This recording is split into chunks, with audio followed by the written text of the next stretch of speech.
Eu não ia fazer vídeo sobre esse livro hoje, ele sairia na quinta-feira, mas vocês sabem como eu sou quando eu termino um livro, que eu simplesmente não esperava que o impacto seria tão grande do murro que foi dado em minha cara.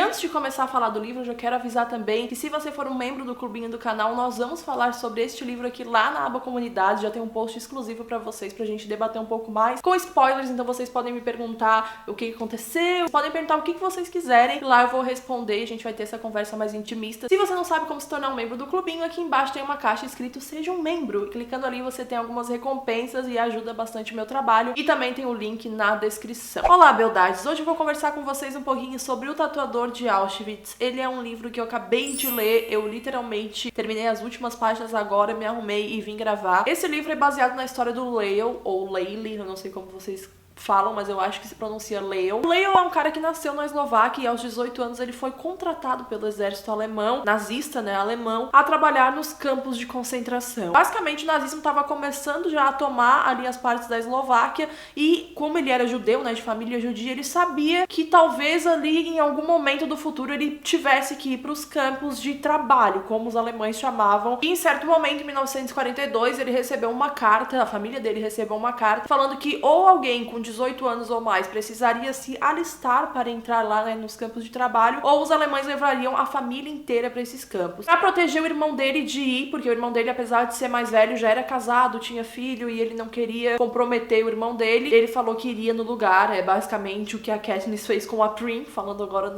na linguagem millennial. E ele foi no lugar do irmão nos primeiros vagões que saíram da Eslováquia diretamente para Auschwitz, na Alemanha. E a história já começa quando ele foi relatando, entre aspas, porque ele foi falando a história dele pra Heather Morris, que é a autora, e a partir disso ela foi criando o livro, né, toda a narrativa. Enfim, já começa com o Leo narrando como foi essa viagem de quase 3 dias dentro de um vagão, sem receber água, sem receber comida nenhuma, todos cheirando muito, muito mal, porque obviamente que eles não tomavam banho. Cara, já começa com aquela aflição que a gente sabe que tem em livros de prisioneiros que já foram libertados ou que escaparam de Auschwitz e dos demais campos de concentração. Alguns pontos nessas histórias dos prisioneiros são bem comuns de terem relatado. Eram coisas que aconteciam que marcaram tanto eles, marcaram tanto a vida deles, que eles não conseguiam não relatar isso posteriormente. A própria história do Leo, ele só foi contar com 80 anos de idade porque ele tinha um medo absurdo das pessoas saberem da história dele e acabarem associando ele de alguma forma com a Schutzstaffel, que era o exército, uma parte do exército nazista, e achar que ele trabalhava para esse exército porque ele queria ou porque ele corroborava com os ideais nazistas. Ele tinha muito medo disso. Com esse receio todo, a gente vê como ele respeita a história que aconteceu, como ele sabe muito bem quantas pessoas foram atingidas por esse regime absurdo que foi o nazismo, esse governo totalitário, sanguinário que foi, e essa guerra que levou a vida de milhões de inocentes. Ele tem noção, ele tem discernimento disso e, no geral, respeito pela história mundial mesmo, porque assim, respeitando ela e tomando conhecimento de toda a história, a gente tende a não repeti-la. Chegando no campo de concentração, primeiro ele já começou com um trabalho braçal. Levava telha de um lado para o outro, levava lenha, levava essas coisas todas para os oficiais nazistas e às vezes eles mandavam os prisioneiros fazer qualquer coisa simplesmente para eles trabalharem e ficarem exaustos e cada vez mais cansados e assim morrerem, para eles não terem, né, o trabalho de ter que matar esses prisioneiros. Auschwitz foi o campo de concentração mais sanguinário e que mais viu pessoas morrerem dentro dele. Foi onde trabalhava o Josef Mengele, que é conhecido hoje em dia como o Anjo da Morte. Eu não vou falar muito dele porque eu pretendo fazer um vídeo unicamente sobre ele, mas resumidamente ele era o médico que trabalhava em Auschwitz, fazia experiência com os prisioneiros. Experiências bizarras, tipo assim, juntar irmãos siameses, botar tinta no olho das mulheres, colocar ácido na veia delas. Enfim, gente, ele fazia experiências bem bizarras mesmo. E o Leo conheceu o Josef Mengele e no momento que ele começa a narrar os diálogos que ele teve com esse médico, cara, eu ficava arrepiada até em pelos que nem sabia que existiam em meu corpo, porque é uma coisa que a gente teletransporta pra essa história. A gente se sente exatamente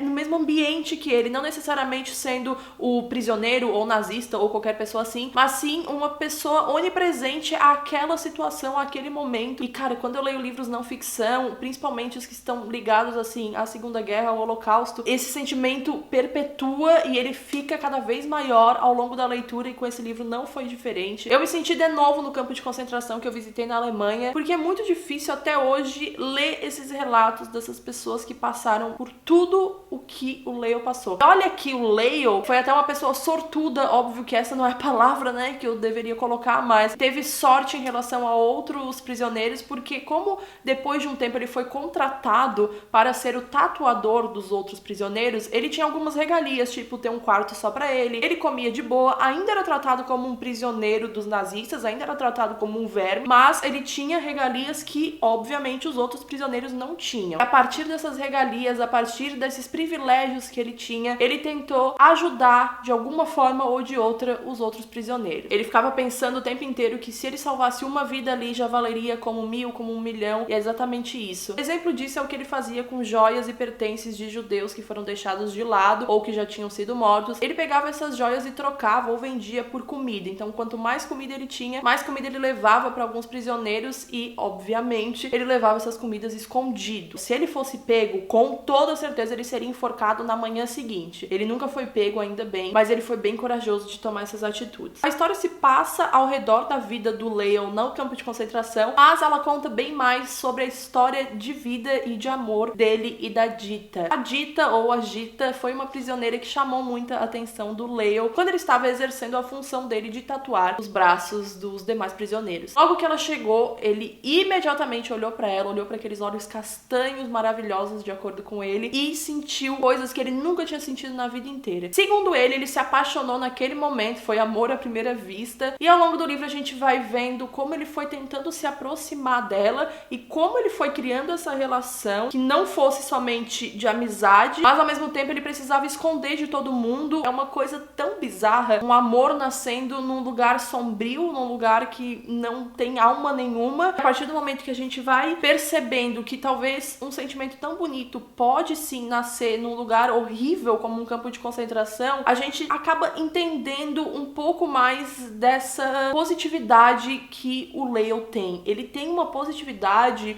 um carisma, assim, uma aura que permanece durante toda a narrativa, e ele diz que ele manteve esse positivismo porque ou ele continuava com a cabeça cheia de esperança, ou ele não ia sobreviver. Se acordamos de manhã, já é um bom dia. É basicamente esse o pensamento que ele tenta deixar na mente o tempo inteiro, todos os anos que ele fica em Auschwitz. O livro tá cheio de post-its, mas eu marquei aqui com um de cor diferente, num diálogo que ele tem com Josef Mengele. Em quase todos os poucos diálogos que aparecem entre o Mengele e o Leo nesse livro, ele é ameaçado pelo Mengele. Várias vezes o Mengele coloca ali um terror psicológico e fala: ó, tatuador, algum dia vai ser tu que eu vou chamar, hein? Sabe, essas coisas assim, deixando a pessoa cada vez mais desesperada, cada vez mais bitolada mesmo, porque tu já tá naquele cenário de guerra, naquele cenário apocalíptico, e tu ainda tem que lidar com um cara ali buzinando, que claramente é visto como um superior a ti. Assim, eu não sei realmente como o Leo conseguiu conciliar tudo isso e conseguiu ter tanto instinto de sobrevivência, tanta esperança pra sair algum dia de lá e, como ele disse, se casar com a Dita, porque ele falava que ele ia sair de lá e ele ia se casar com ela. Eles acabaram sim desenvolvendo um relacionamento ali, que eu não vou dar muitos spoilers, né, gente? Vocês têm que, né, comprar o livro pra ver como é que vai ser. Claro que é uma história triste, mas não é tão pesada quanto tantos outros livros que eu já li sobre o Holocausto, sobre relatos do Holocausto e tal. O próprio livro da Nanette, que é amiga da Anne Frank, que se eu não me engano se chama Sobrevivi ao Holocausto, é muito mais pesado do que esse aqui. E por isso que eu indico ele absurdamente, se você quer aí começar a ler livros sobre o Holocausto, sobre a Segunda Guerra, quer começar a entender o que foi isso na nossa história, o que foi esse grande marco na história mundial que tantos professores falam e que você não entende direito. Se você for professor, recomendo que você indique para os seus alunos. Se você é um aluno, recomendo que você leia esse livro aqui também. Ele fala não só de história, mas ele também fala de uma forma muito bonita da esperança, do que é de verdade o sentimento de esperança. É um sentimento muito bonito quando colocado nas palavras certas, que foi o que aconteceu nesse livro. E aí, se dá certo, se ele fica com a Dita ou não, vocês precisam ler pra saber. No final do livro, além de ter o epílogo, tem os agradecimentos e tem notas da autora. Gente, meu Deus, as notas da autora e o epílogo acabaram com a minha vida. Principalmente porque tem algumas fotos também ali. E assim, eu simplesmente não sei lidar. Primeiramente, eu não sei lidar com a forma com que foi narrado pra autora, pra fazer então esse livro. Porque o Leo, ele tinha 80 anos quando falou pra ela sobre toda a história dele. No geral, a maneira que os idosos pensam sobre muitas coisas ao redor deles me fascina de uma forma bem única, assim, bem especial. Então eu acabei lembrando também dos meus avós e por isso me pegou bastante. Vocês sabem que eu sempre me emociono falando disso. Cara, que livro. Sério, que livro. Se vocês puderem puderem, comprem esse livro nesse momento. Inclusive o link vai estar aqui embaixo na descrição, porque é uma leitura maravilhosa, é um livro que você lê muito rápido e também tem bastante diálogo, e isso facilita muito na fluidez do livro, né? Então recomendo aí pra vocês. Como sempre, se vocês gostaram desse vídeo, não se esqueçam de deixar um joinha, eu agradeço de coração. Me contem aqui nos comentários o que vocês acharam. Eu vejo vocês no vídeo que vem. Um beijo,